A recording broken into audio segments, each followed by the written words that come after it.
Na escuridão das páginas apagadas da história, há nomes que jamais deveriam ser esquecidos, mas que foram silenciados para sempre. Um desses nomes é o de Alexei Sergeyevich Pirov, um cosmonauta soviético que não aparece em nenhum livro oficial, não recebeu medalhas, não foi homenageado em praças ou escolas. Para o mundo ele nunca existiu, mas o que viveu, segundo os fragmentos que restaram, foi maior do que qualquer façanha registrada na corrida espacial. Essa é a história secreta de um homem que encontrou uma cidade na Lua e foi silenciado para que sua descoberta jamais viesse à tona.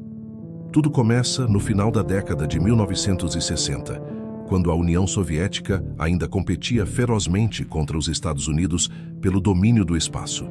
Alexei era um jovem piloto de testes, respeitado entre os colegas, mas sempre discreto. Seu perfil chamava a atenção justamente por isso. Era habilidoso, disciplinado e, acima de tudo, capaz de guardar segredos. Certa manhã, recebeu uma convocação urgente para comparecer a uma instalação em Moscou.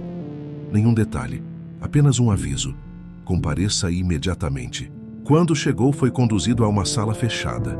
Lá, 3 homens o esperavam. O de uniforme militar sem insígnias falou com frieza: a partir de agora, sua vida pública acabou. Você foi selecionado para uma missão que não existe. Essa missão não teria aplausos, fotos ou manchetes nos jornais. Não haveria registro oficial, nem mesmo o direito de falar sobre ela. Sua função seria viajar até o lado oculto da Lua e investigar sinais misteriosos captados por sondas, indícios de que estruturas artificiais poderiam estar ali. Nenhum detalhe adicional foi dado. Apenas promessas de proteção do Estado e ameaças de silêncio eterno. Alexei aceitou, talvez por lealdade, talvez por fascínio, talvez por não ter escolha. Nos 3 anos seguintes, ele foi submetido a um treinamento implacável. Foi levado a desertos sufocantes, a montanhas geladas, a câmaras de privação sensorial. Mas o mais perturbador não era o esforço físico, e sim as entrevistas psicológicas conduzidas por homens que não revelavam seus nomes. Eles não perguntavam apenas sobre limites de resistência, mas sobre crenças, moralidade e medos existenciais. Em uma das sessões, um deles questionou: e se você encontrar uma inteligência não humana que contradiga tudo o que acredita, o que fará? Alexei ficou em silêncio. Sentiu que qualquer resposta seria julgada por critérios que jamais compreenderia. Não estava sozinho. Outros 2 cosmonautas também haviam sido escolhidos. O comandante Pavel Klov, veterano das primeiras missões orbitais soviéticas, e o engenheiro Mikhail Ilin, especialista em sistemas de navegação. Formavam uma equipe sólida, mas viviam sob tensão. Não sabiam para o que estavam sendo preparados, apenas que estavam sendo moldados para algo que escapava de qualquer manual espacial.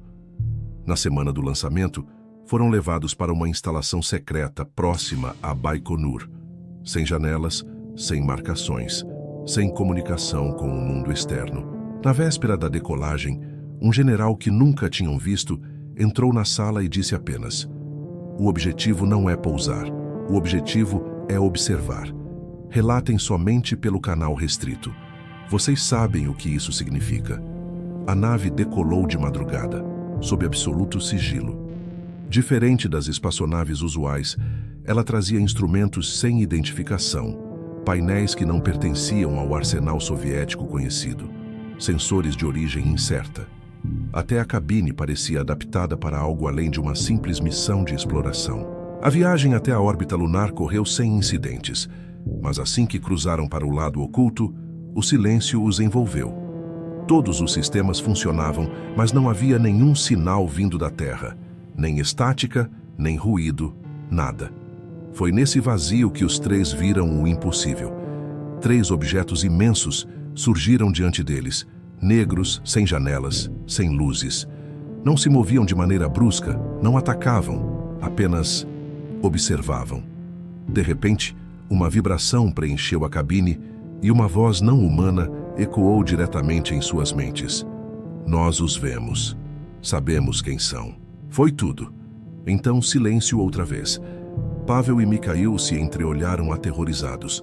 Alexei sentiu que nenhum treinamento poderia prepará-los para aquilo. A nave seguiu em frente, e logo a paisagem lunar revelou algo ainda mais impossível. No horizonte, surgiu uma formação colossal que não poderia ser natural. Torres, cúpulas, passagens, tudo construído em uma lógica geométrica perfeita, como se fosse a obra de uma mente que unia ciência e arte em proporções desconhecidas. Não parecia abandonada, nem destruída. Pelo contrário, era como se aquela cidade aguardasse silenciosamente. Quando se aproximaram, a nave começou a desacelerar sozinha, guiada por uma força invisível, até pousar sobre uma plataforma translúcida que parecia sólida, mas vibrava como se fosse viva. A tripulação verificou os trajes, ativou sensores, mas os instrumentos falhavam, distorcidos por alguma influência eletromagnética. Então, sem que tocassem em nada, a escotilha travada se abriu. A mensagem era clara. Estavam sendo autorizados a entrar. Ao descerem, sentiram o solo vibrar sob os passos. A cidade não tinha portas nem janelas, mas caminhos surgiam conforme avançavam. Era como se fossem guiados. As paredes lisas, mornas ao toque, pulsavam com uma luz interna suave. Quando Alexei encostou nelas, sentiu memórias que não eram suas, como se a matéria carregasse histórias. Mikhail registrava tudo, mas sabia que talvez nada estivesse sendo salvo. Até o tempo parecia distorcido. No centro de uma praça, um feixe de luz projetou diante deles uma figura humanoide de 3 metros, pele translúcida e olhos que pareciam conter galáxias. A entidade falou sem som, diretamente em suas mentes. Chegaram cedo demais. Ainda não estão prontos. Voltem, não estão sós. A imagem desapareceu. O ar ficou denso, frio. Era um aviso, uma fronteira que jamais deveriam cruzar. Sem discutir, Pavel ordenou a retirada. No alto de uma das torres, Alexei ainda viu um símbolo luminoso, um padrão geométrico impossível de descrever, mas que ficou gravado em sua mente como uma assinatura cósmica. O retorno foi silencioso. A nave partiu sem incidentes, mas quando recuperaram comunicação com a Terra, não houve comemoração. Apenas ordens: manter silêncio absoluto e aguardar. Ao pousarem, foram retirados por equipes sem identificação, separados e interrogados por dias. As perguntas eram sempre as mesmas: o que viram, o que ouviram, o que entenderam. Nunca receberam respostas. Por fim, foram obrigados a assinar documentos de sigilo sob ameaça de prisão perpétua. Ou pior, Alexei foi afastado oficialmente do programa espacial, declarado inapto sem explicação. Recebeu uma pensão modesta e desapareceu dos registros. Viveu o resto da vida em Moscou, assombrado por insônia, crises de pânico e uma obsessão silenciosa por astronomia e arqueologia.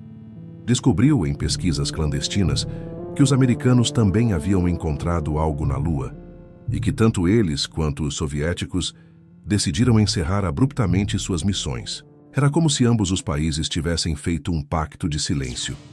Ao longo das décadas, manteve contato com antigos colegas afastados. Trocaram símbolos desenhados de memória, relatos fragmentados, anotações codificadas. Havia sempre um padrão recorrente. Todos tinham visto os mesmos sinais. A mensagem era clara e universal: ainda não estão prontos. Na velhice, já debilitado, Alexei decidiu compartilhar o segredo apenas com sua neta, Ana. Uma noite, abriu uma caixa repleta de cadernos, mapas e fotografias borradas e contou tudo. Sobre a missão, os objetos, a cidade, o ser e a mensagem. Disse: eles nos veem, eles sabem quem somos e esperam. Nunca estivemos sós, mas ainda não estamos prontos. Na manhã seguinte, Ana encontrou o avô morto, com um leve sorriso no rosto, como se tivesse finalmente descansado.